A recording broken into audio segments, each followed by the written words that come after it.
il y a une relation clairement établie entre le niveau de plaisir et l'instantanéité du plaisir qu'on va ressentir et le niveau de souffrance. C'est comme un pendule en fait qui s'équilibre automatiquement.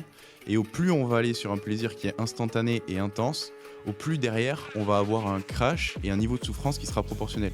Par exemple, quelqu'un qui prend un shoot de cocaïne, il va avoir un high de plaisir qui sera hyper intense et hyper que aigu. sur la dopamine, alors qu'il y a une autre hormone qui s'appelle la sérotonine dans la vie, et donc tu l'oublies complètement.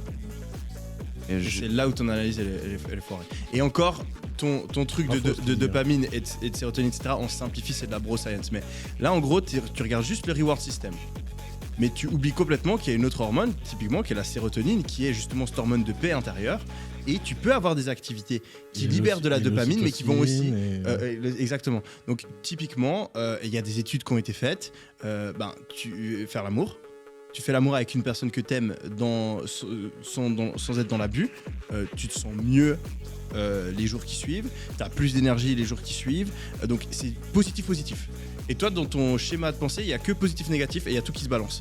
Alors que tu as des activités que tu vas kiffer faire et qui vont te rendre plus heureux et qui vont t'aider sur le long terme. Et je pense que c'est là où est l'erreur.